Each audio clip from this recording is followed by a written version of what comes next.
भारत को युद्ध के मुहाने तक खींच लाया चीन। युद्ध हुआ तो आर्मेनिया जैसा हश्र भोगेगा चीन। भारत और चीन के बीच गलवान घाटी में हुई झड़प उस आग को शोला बना रही है जो चीन की चालबाजियों के कारण हिंदुस्तान के सीने में दफन है। गलवान में मुंह की खाने के बाद भी चीन लगातार भारत के खिलाफ साजिशें रच रहा है, जिसके बाद ये उम्मीद भी कमजोर पड़ती दिख रही है कि दोनों देशों के बीच बातचीत से सीमा विवाद सुलझाया जा सकेगा।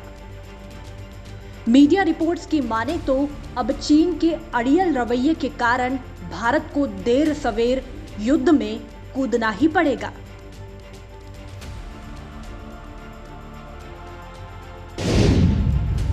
बातचीत की आड़ में चीन लगातार दगाबाजी कर रहा है। लद्दाख बॉर्डर पर उसने हाल ही में J-11 और J-16 फाइटर जेट्स की ड्रिल की है। जैसे जैसे लद्दाख इलाके में बर्फ पिघल रही है, चीन अपनी सेना की तैनाती भी बढ़ाता जा रहा है। पोर्ट सिटी बनाने के नाम पर चीन श्रीलंका में अपना नेवल बेस बना रहा है। यहां से भारत चीनी सैनिकों की रेंज में होगा। चीन ने लद्दाख में PCL-181 self propelled howitzer, PHL-03 rocket launcher और लाइट टैंक भी तैनात कर रखे हैं। पैंगोंग झील इलाके में सहमति के बाद भी उसने HQ-9 और HQ-16 जैसे अपने एयर डिफेंस सिस्टम को नहीं हटाया है। इतना ही नहीं, भारत चीन सीमा पर कई ऐसे पॉइंट्स मौजूद हैं जहां दोनों देशों की सेनाएं आमने सामने डटी हुई हैं। लद्दाख में हुई चीन की एयर डिफेंस ड्रिल के बाद लद्दाख में शांति की कोशिशों को बड़ा झटका लगा है। इतना ही नहीं, पैंगोंग लेक पर इलाके में पिछली साल मुंह की खाने के बाद भी चीन सुधरा नहीं है। अलबत्ता उसने एयर डिफेंस सिस्टम हटाने के बजाय नए हथियारों की तैनाती कर भारत को जबरन युद्ध की स्थितियों में खींचना जारी रखा है। लिहाजा भारत ने भी सीमा पर नए हथियारों की तैनाती शुरू कर दी है। भारतीय सेना लद्दाख के ऊंचाई वाले इलाकों में चीन से निपटने के लिए दक्षिण कोरिया की तकनीक पर बना K-9 वज्र सेल्फ प्रोपेल्ड होवित्जर की लद्दाख में तैनाती की है।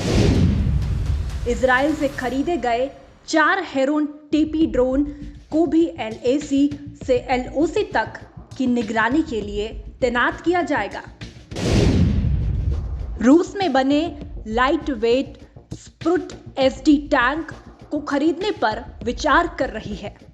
यानी भारत नहीं चाहता कि युद्ध हो तो फिर कोई मौका छीने। वो चीन नाम के नासूर को बाद के झंझट पैदा करने के लिए बकशने के मूड में बिल्कुल नहीं है। लद्दाख के उबड़ खाबड़ और पथरीले बेहद ऊंचे इलाके में रूस के बेहद हल्के स्प्रुट SD टैंक बड़ी आसानी से पहुंचाया जा सकता है। इसमें 125 mm की गन लगी हुई है जिसे रिमोट कंट्रोल के जरिए ऑपरेट किया जा सकता है। इस टैंक में 7.62 मिलीमीटर की मशीन गन और 7.62 मिलीमीटर की कोएक्सियल मशीन गन भी लगी है। पानी और जमीन पर चलने वाला ये टैंक 7 किलोमीटर दूर तक सटीक निशाना साध सकता है। इससे पहले कि हम भारत चीन सीमा विवाद पर आगे बढ़े, आपको थोड़ा फ्लैशबैक में लिए चलते हैं। वहां से लौटकर बताएंगे कि आखिर भारत चीन को चित करने के लिए करना क्या चाहता है, क्योंकि इसमें कोई दो राय नहीं है कि भारत की सेना चीन की सेना के आगे 19 ही पड़ती है। तो ये फ्लैशबैक आपको लिए चलता है आज से लगभग 7 से 8 महीने पहले। समय अक्टूबर-नवंबर 2020। जगह नगोर्नो काराबाख। प्रतिद्वंदी Armenia versus Azerbaijan. Result Armenia की बेहद विशाल सेना की हार। तो ये आंकड़े हैं उस युद्ध के जिसमें बेहद अनुशासित, सुगठित और बड़ी संख्या में बहुत अच्छे टैंक और वाहनों वाली सेना आर्मेनिया की हार हुई, वो भी सिर्फ 6 हफ्तों के अंदर। क्योंकि अपेक्षाकृत छोटी और अजरबैजान की तुलनात्मक रूप से कमजोर सेना के पास थे तुर्की और इजराइल से खरीदे गए कई प्रकार के ड्रोन्स, यानी ऐसे हथियार जिन्हें चलाने के लिए सैनिकों को उनमें सवार होने की जरूरत ही नहीं थी।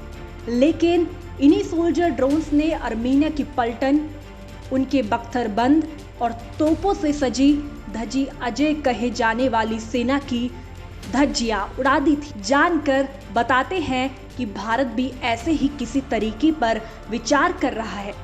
भारत इजराइल से मिलने वाले मध्यम ऊंचाई तक उड़ने वाले 4 हेरोन ड्रोन भी लद्दाख सीमा पर तैनात कर सकता है। ये ड्रोन करीब 45 घंटे तक 35,000 फुट की ऊंचाई तक उड़ सकते हैं।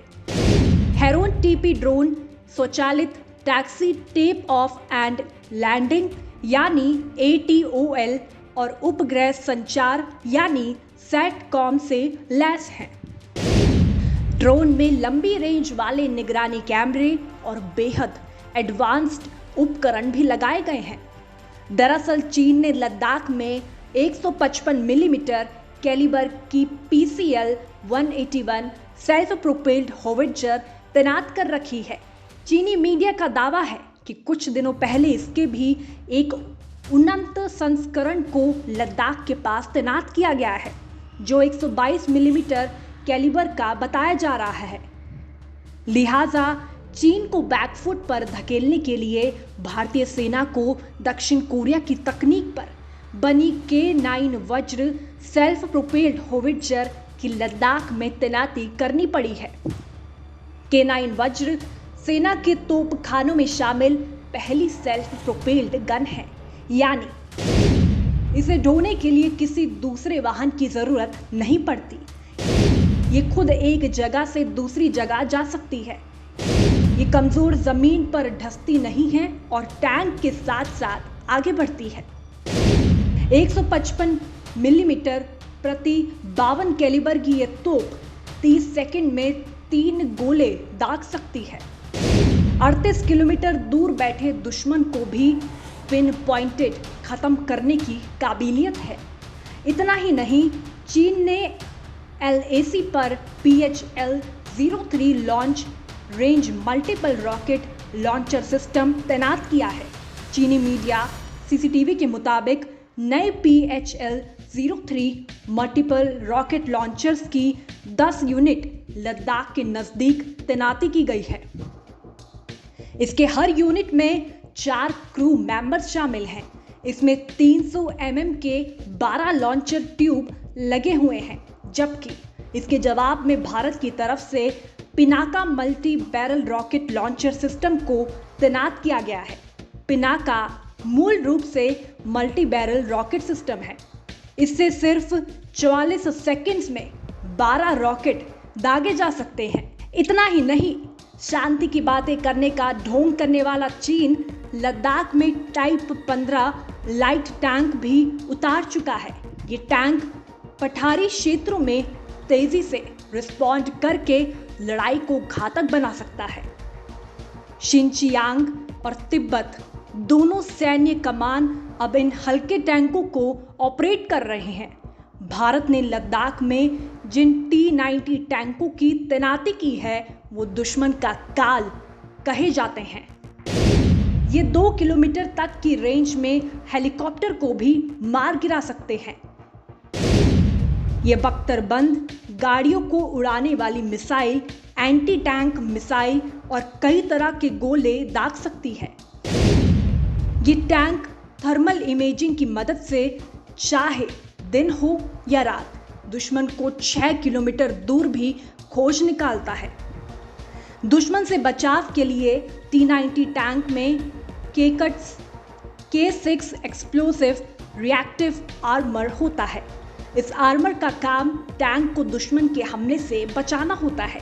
इसे आसान भाषा में टैंक की बुलेट प्रूफ जैकेट कह सकते हैं।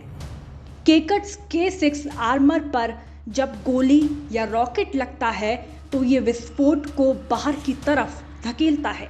इससे टैंक को नुकसान नहीं होता है।